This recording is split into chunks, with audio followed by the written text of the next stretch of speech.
para entrarle sin máscaras y que, entre otras cosas, periodista y conductora en Mañanera 360 a través del poderoso Canal 14, que ha establecido poco, sería decir, fortaleza a través de los medios públicos al lado de Azul Alzaga, sino también una gran labor periodística. Jorge Armando, te abrazo a la distancia, ¿cómo estás? ¿Cómo te va? Bienvenido. Estimado Manuel, gracias por esta invitación, por la calurosa bienvenida, ya sabes que te estimo mucho también, así que con mucho gusto le entramos al análisis de esto.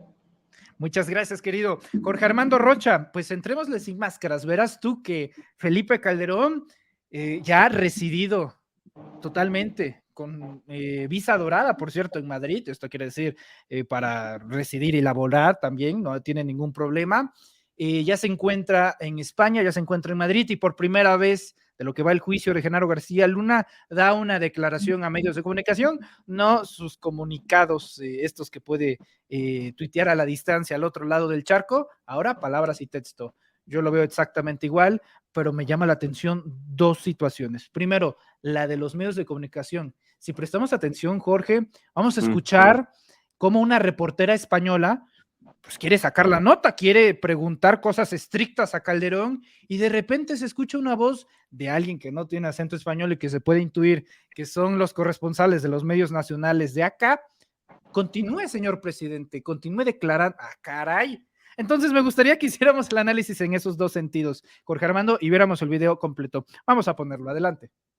Por supuesto, soy un hombre de leyes y desde luego respeto las resoluciones de los tribunales cuando actúan conforme a derecho.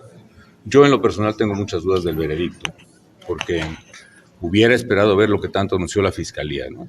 Videos, grabaciones, fotografías, estados de cuenta, depósitos, y la verdad nada de eso se exhibió. Todo fue en base a testimonios de criminales confesos, que por cierto, a la mayoría de ellos nosotros en nuestro gobierno perseguimos, capturamos y extraditamos. Usted en ¿sí? Se defendió, porque comentó que se ha instrumentalizado el fallo políticamente contra usted. Bueno, es evidente que hay en México una persecución clarísima de carácter político, mediático en contra mía, y que el fallo incluso se trata de utilizar para exacerbar esa persecución que es casi personal de parte del gobierno. Pero volviendo al tema, yo sí quiero enfatizar lo que he señalado. Yo soy un presidente que actúa conforme a la ley. Yo he sido el presidente que más ha combatido el crimen organizado en México, que no he dado ni tregua ni cuartel en el combate a los criminales y a todos los cárteles, incluyendo al llamado Cártel del Pacífico. De hecho, la prueba de ello es que los testigos, la mayoría de ellos que fueron utilizados en dicho juicio, fueron, como he dicho, perseguidos, capturados y extraditados por mi gobierno. Yo nunca negocié ni hice trato con criminales. Y sí defendí a los mexicanos con toda la fuerza de la ley, con toda la fuerza del Estado, y lo volvería a hacer, porque ese es el deber de cualquier ciudadano.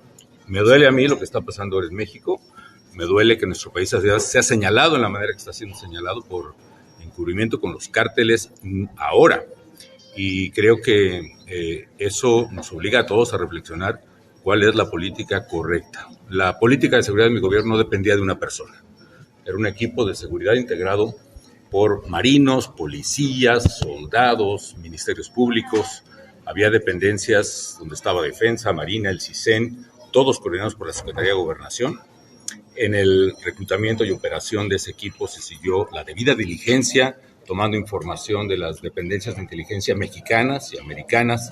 En aquel momento, en el caso de este funcionario, era alguien que tenía años trabajando en la administración pública, en 2 gobiernos sucesivos, formado en áreas de inteligencia que son muy rigurosas en sus procesos de control de confianza.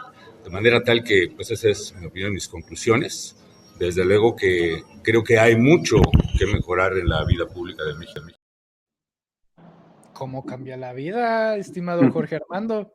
Antes los presos y los prisioneros políticos acababan en Lecumberri. Hoy, pues están en Madrid. Son tiempos interesantes. ¿Tu opinión, Jorge? Gozando de cabal salud y vaya golpeado que se ve ya Felipe Calderón, los años pasan, claro que los excesos cobran factura, por decirlo menos.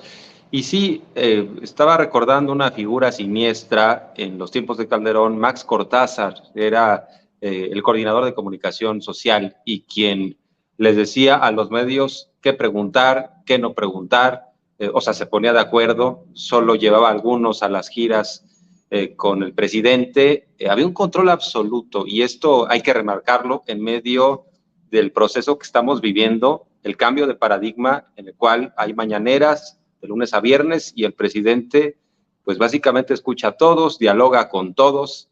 Se acabaron estos tiempos, este mundo de caramelo que ansía aún Felipe Calderón. Hay muchas cosas que decir, es un tremendo cínico. Le manda un guiño a Genaro García Luna diciendo: dudo del veredicto de su culpabilidad. ¿Por qué razón? Desde mi punto de vista se está tratando de curar en salud. Ya le dio miedo a Felipe Calderón lo que pueda hablar Genaro García Luna, porque como ya no tiene nada que perder su exbrazo derecho, como ya fue condenado y ya nada más estamos esperando el proceso de la sentencia, pues el incentivo que tiene para hablar García Luna es demasiado. O sea, él tiene que valorar si quiere pasar en prisión 50 años, es decir, el resto de su vida, o si va a cooperar con la justicia y dar a conocer exactamente lo que hacía. Me parece que García Luna es un hombre inteligente. Claro que no lo refleja en su lenguaje porque es monosilábico. Hay que destacar que por eso los propios narcotraficantes le apodaban la metralleta. Solo responde sí, no. Pero es un hombre hábil y seguramente planeó así su juicio. Dijo: yo no voy a hablar durante el juicio. Si me declaran inocente, pues ya la libré. Si me declaran culpable, entonces me guardo esa posibilidad de llegar a ese punto. Y Felipe Calderón está en medio del río, o sea, está muy nervioso en el fondo.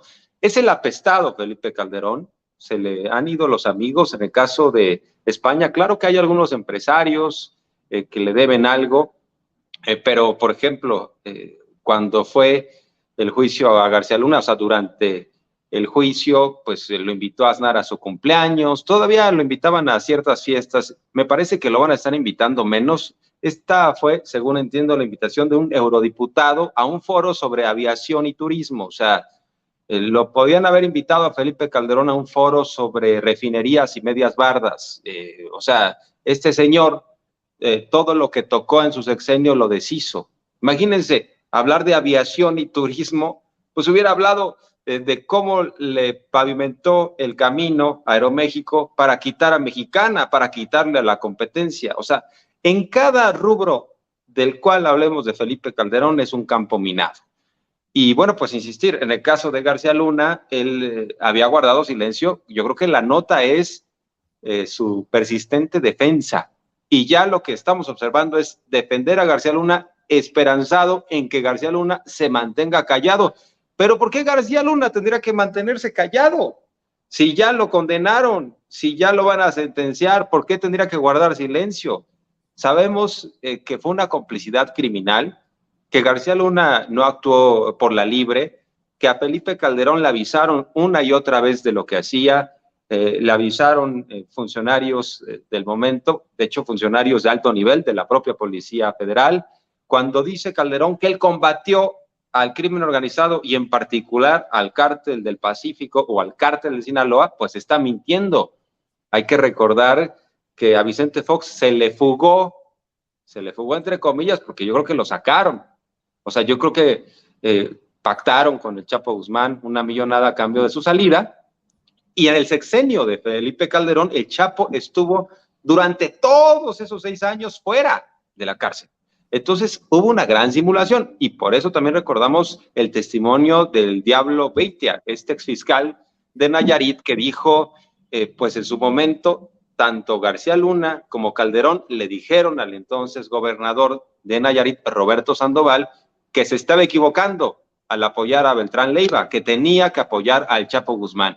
¿Qué más pruebas quieren que eso? Las transferencias, pues esas no existen, nadie está acusando de tonto a García Luna, ni modo que el cártel de Sinaloa pues dirija cheques a nombre de alguien o haya transferencias del señor Joaquín Guzmán Loera. Estos hombres se manejan en efectivo, con la dolariza, con esas que le entregaban en maletas de chorizo a García Luna, y Calderón claro que lo sabía. Las maletas de chorizo, ya se nos suele olvidar muchas cosas, Jorge.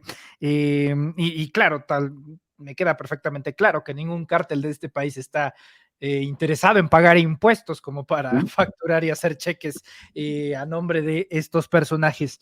Jorge, ya mencionabas tú la defensa de García Luna, y paralelamente sale César de Castro, el todavía abogado defensor de García Luna, dando una entrevista a CNN, argumentando y planteando de que eventualmente se va a tener que tocar esa idea, prácticamente irremediablemente. No es una situación de vamos a ver, a lo mejor, probablemente, quizá, quién sabe, no. Algún día, en algún momento, es una opción que el equipo legal de García Luna, es decir, nada más César de Castro y él, van a tener que afrontar. Así lo dijo en una entrevista con CNN. Si te parece, vamos a escuchar para conocimiento previo de toda la audiencia y vamos con el análisis. Adelante, Adri.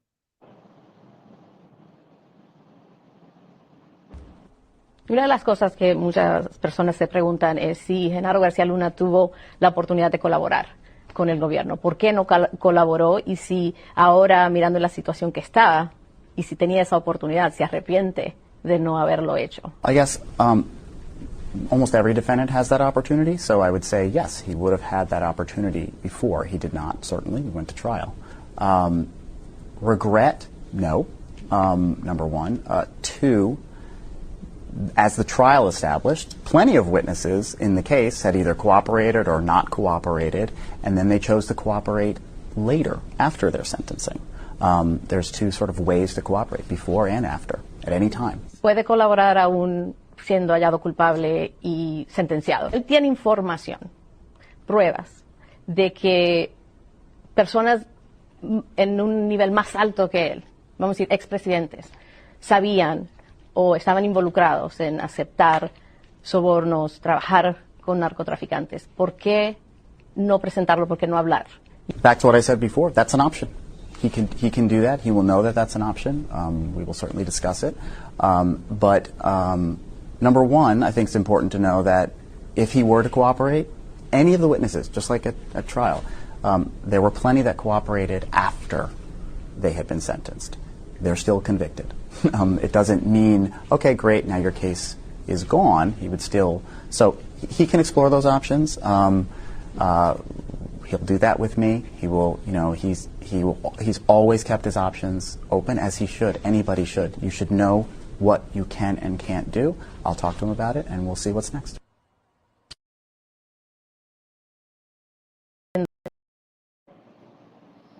Pues se va a ver, se va a revisar, y en palabras de César de Castro, pues lo único más arriba es justamente expresidentes mexicanos, a raíz de la pregunta planteada por la reportera de CNN, Jorge.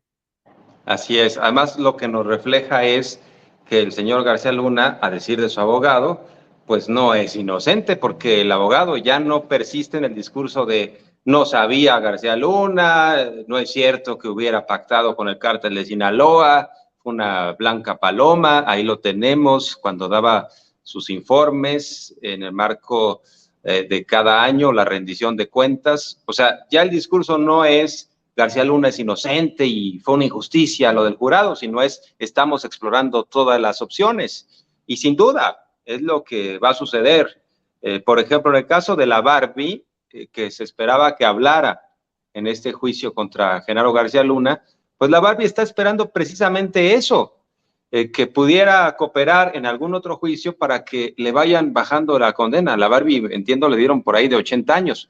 Algo similar tendrá que suceder con García Luna. Si ya sabe que está contra la pared, en la medida en que él vaya dando información que tenga que ver con asuntos de seguridad nacional en México y, por supuesto, con el hecho de que pudiera revelar el entramado y, sobre todo, todos los caminos conducen a Felipe Calderón, en esa medida lo van a tomar en serio y él lo sabe.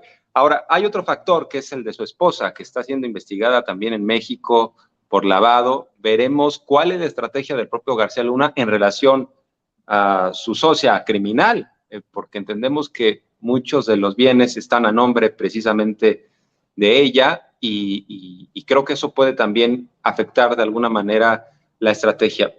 Si me preguntan, pues lo lógico es que hable García Luna. Yo creo que ya no tiene para dónde hacerse. agotó el camino, o sea, agotó sus posibilidades, declarándose inocente. Nadie se la compró, el único que lo vio así hasta el final fue Raimundo Rivapalacio, me parece, ¿no? Leo Zuckerman también por ahí diciendo, a mí no me cuadra el juicio contra García Luna. O sea, solo algunos comunicadores que se deslumbraron en su momento con el búnker de García Luna y seguramente con otras cosas, pues lo vieron inocente, rechinando de limpio. Es un caso bastante delicado que no podemos dejar de subrayar y de insistir, porque nos refleja lo que fue, desde mi punto de vista, no un narcoestado, sino un narcogobierno, porque el narcoestado somos todos, incluyendo la sociedad. Y millones de mexicanos decimos, ¿y nosotros por qué? O sea, no nos juzgaron a los mexicanos, que esa es la narrativa que trataban de impulsar a algunas plumas, a algunos conductores, el propio Rivapalacio. Ay, juzgaron a México, quedamos muy mal como país. No, no, no. Quedó muy mal Felipe Calderón, quedó muy mal Genaro García Luna y su camarilla, ese séquito que pactaron con la delincuencia. Si los mexicanos padecimos la guerra de Felipe Calderón, no la aplaudimos, no la apoyamos, estuvimos protestando en contra de esa militarización entendida como mátalos en caliente. Toda una simulación de ese régimen. Y bueno, pues también una nota al margen aquí, estimado Manuel, o sea, la obsesión que tienen estos expresidentes neoliberales con España, o sea, se fueron a refugiar prácticamente todos los más recientes, Salinas, ¿no? Peña Nieto, Calderón, que bueno, sabemos Calderón que tiene una relación directa con Iberdrola, con estos grupos que estuvo apoyando, y me llama la atención que ahora brinca dentro de la oposición, se autodestapa el día de hoy Gustavo de Hoyos, este empresario, o sea, para que nos quede clara cómo está la cosa, ¿no? La crisis de la oposición en este país. Gustavo de Hoyos, que su único mérito, recuerdas, estimado Manuel, la audiencia, fue acusar a López Obrador con el rey de España, con Felipe VI. Le dijo en un foro con empresarios españoles, oiga, tenemos a un loquito aquí, a un populista, ayúdenos, casi mándenos a alguien, a un emisario, a algún emperador, reconquisten México, no es posible lo que padecemos. O sea, entonces, esta visión de que México se va a solucionar a partir de España, desde España, me parece que es lamentable, ¿no? O sea, nos habla mucho también de la clase política que padecimos. Claro, y sobre todo, digo, abundando en este aspecto de España, pues hasta hace unos años con la creencia de que era un santuario seguro, ¿no? El salvoconducto para no solo expresidentes, también gobernadores, alcaldes, y bueno, los propios Moreira, nos acordaremos de que incluso Humberto estuvo preso por algún tiempo allá en Europa. Pero lo cierto es que actualmente ya ni siquiera es un santuario seguro. Hace unas semanas aparecieron balas afuera de un restaurante que es propietaria justamente la hija de Carlos Salinas de Gortari, allá en Madrid, España. Entonces, estos son el tipo de cosas que se interpretan como amenazas ya desde España, o bueno, en el caso de Enrique Peña Nieto la ha tenido un poco más leve, nomás me lo abandonaron al licenciado Peña, está un poco deprimido en estos momentos Enrique Peña Nieto, pero en el caso de Felipe Calderón, ni siquiera hace tanto sentido, porque es solamente él. Margarita está acá, sus hijos están acá, es solamente él, es una especie de, pues, asumir el exilio personal como lo hizo Porfirio Díaz en su momento. Nadie corrió a Porfirio Díaz se fue por voluntad propia, así como lo hizo Felipe Calderón, justamente al mismo destino, Europa, Jorge Armando, así que resulta muy interesante en ese aspecto. Jorge, ahora pasemos al lado de la defensa, no la de César de Castro, sino la de nuestros políticos mexicanos. Mira que hay que tener muy mala suerte, o de plano es una tragicomedia en todos los sentidos de la misma expresión, para que Marco Cortés un día salga en video y le dé la instrucción a Jorge Romero Herrera del Cártel Inmobiliario en San Lázaro y a Santiago Krill de decir, no pueden acusarnos de García Luna porque García Luna no era militante del PAN. El simple planteamiento es para bobos, o sea, quien se lo crea, que Dios lo bendiga, porque es de lo más ruin para argumentar. Y que semanas después nos vengamos a enterar en la mañanera, a través de Pablo Gómez, que en 2015, cuando Gustavo Madero era presidente del PAN, se le dio un contrato a la empresa de García Luna y familia por un melón de pesos. Entonces, hoy la defensa de Calderón y García Luna debería de ser intachable, debería de ser antiética en todo el sentido de la palabra, hasta que viene Kenia López Rabadán, A ver, lo ¿qué dijo? respalda, así tal cual, Santa, ni Juan Escutia, pues, cuando aventó con la bandera así lanzada, Kenia López Rabadán. Vamos a ver, escuchar, por favor. Venga, Adri. Mayolo, Calderón dice en España que duda mucho del veredicto en contra de García Luna. ¿Sabía el expresidente de las andanzas de su superpolicía? Y en el mismo tema, Víctor Mayen le pregunta, completando la pregunta anterior, afirma Calderón que el veredicto del caso García Luna es una muestra más de la persecución política y mediática en su contra por parte del gobierno de AMLO. ¿Usted respalda al expresidente en esta apreciación que tiene? A ver, me parece que es clarísimo que Felipe Calderón es un perseguido político. La cantidad de menciones que durante la mañanera a lo largo de esta administración se han hecho en contra de Felipe Calderón demuestran que para López Obrador, sin lugar a dudas, es un adversario al que persigue políticamente. Yo no tengo ninguna duda de ello. Y por supuesto, pues refrendo lo que he dicho. Es necesario que en este país se aplique la ley. Y no solamente se aplique para lastimar a la oposición, para perseguir a la oposición. Es necesario que se aplique la ley para generar justicia a millones de mexicanos que hoy están exigiendo que la haya.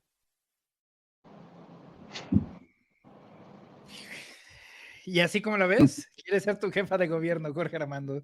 No, bueno, Dios nos agarre confesados, no merecemos tal cosa los capitalinos, pero sí, utilizan este discurso de la persecución política, o sea, además es una estrategia ya, es un truco muy visto, ¿no?, de los panistas, que por un lado dicen, la ley es la ley, se aplica, no se consulta, pero ya cuando les quieren aplicar la ley a ellos, se convierten automáticamente en perseguidos políticos. Lo hizo Ricardo Anaya, Cabeza de Vaca, el más reciente, Christian Monreich. Entonces, bueno, lo que pasa es que siempre han mantenido un manto de impunidad, ¿no? Y en el caso de Felipe Calderón no tiene nada de perseguido político. A ver, un perseguido político, para acabar pronto, es Pedro Castillo, el expresidente de Perú. Lo sacaron, o sea, ganó por la vía democrática, le dieron un golpe de Estado y lo metieron a prisión. O sea, y si Felipe Calderón hubiera sido perseguido político de esta administración, perdón, me salió un segundo, si Felipe Calderón hubiera sido perseguido político de esta administración, estaría en prisión, o sea, no lo hubieran dejado salir ni siquiera a España. Hay que destacar que Felipe Calderón se va por voluntad propia. Entonces, han abusado de este discurso, pero la gente no es tonta. La gente sabe que si Felipe Calderón se fue a esconder a España detrás de Aznar, es precisamente por el miedo que tiene, y sobre todo de los Estados Unidos. O sea, Felipe Calderón, muy embajador, ¿no?, el Gran Premio de Estados Unidos de la Fórmula 1, muy embajador de todo lo que tiene que ver con el Checo Pérez, pero no se para cada que hay un gran premio allá en Texas, no se para en Estados Unidos porque tiene mucho miedo, porque él sabe lo que hizo. Él, pues, tiene una cola larguísima que le pisen, y que se una Kenia López Rabadán, creo que habla más de Kenia López Rabadán, de qué perfil tiene, porque quiere decir que ella es capaz de no ver las ilegalidades, no ver las injusticias, solapar a los amigos con tal de mantenerse como parte de una extracción política. Y ya decías esto de Marco Cortés, que ha dicho que García Luna no era panista. Bueno, pues es el que ideó la estrategia en contra de la inseguridad en los sexenios del PAN, ni más ni menos. Y además la ejecutó mal, de espaldas a la población, pactando con los criminales, llevándose dinero en efectivo. A ver, incluso quienes conocen más de la biografía de García Luna saben que él quiso ser candidato presidencial del PAN. O sea, lo que pasa es que ya no le alcanzaba, después de que le empezaron a reventar los problemas. También diría que García Luna y Felipe Calderón, pues, tuvieron muchos cómplices en su administración, ¿no? O sea, personas que vieron para otro lado. Ahí está el caso de María Elena Morera, quien era la dirigente de esta organización, Mexicanos Unidos contra la Delincuencia, que no solo recibió dinero de la Secretaría de Seguridad Pública a cargo de García Luna, sino que metió a su hijo a trabajar, entiendo, como particular del propio García Luna. Entonces hay muchos vínculos. Por eso el presidente López Obrador hoy en día les ha pedido el fuera máscaras, que se manifiesten como lo que son, que se agrupen, y lo que estamos observando es precisamente eso. Se han agrupado en un sector que se dedicaba simplemente a rotar una propia élite de poder, pero al final del día eran los mismos. A veces unos estaban tomando decisiones, a veces otros estaban del lado de los empresarios, pero siempre les iba bien, ¿no? A esa élite. Y en el caso de Kenia López, pues me parece que no tiene ni pies ni cabeza lo que plantea. Puede ser candidata, pero jamás va a llegar a ser jefa de gobierno, ¿no? Híjole, lapidario, y ojalá, toca madera, estimado Jorge Armando, que se haga lo que se plantea. Jorge Armando Rocha, yo te agradezco mucho, querido, tu tiempo, presencia y análisis aquí en Sin Máscaras a través de los Reporteros MX para compartirnos justamente tus reflexiones acerca de las más recientes declaraciones de Felipe Calderón, resguardado en Madrid, España. Querido, sé que son tiempos muy, muy gloriosos para los medios de comunicación independientes y públicos, como lo has demostrado con mucho profesionalismo, no solamente ya en los alternativos, que estamos próximos a tu gran participación en 24 horas con el maestro Vicente Serrano, sino también en Mañanera 360. Así que, querido Jorge Armando Rocha, ¿en dónde te podemos encontrar en redes sociales? En Twitter me pueden ver, un segundito, que me quiere entrar una llamada, ya la rechazamos. En Twitter me pueden buscar como @RochaPeriodista, también mi canal de YouTube, Jorge Armando Rocha, ahí subo algunas opiniones. Muchas gracias, estimado Manuel, espero verte pronto por allá, saludarte en persona, darnos un abrazo, ya sabes que en el camino andamos, vamos a seguirle. Gracias, como siempre, también por estas invitaciones tan valiosas aquí a tu canal, y vamos a darle. Gracias, Manuel. Un abrazo del tamaño de Saturno, saludos azul, estimado Jorge. Es Jorge Armando Rocha hablando con nosotros sin máscaras a través de los Reporteros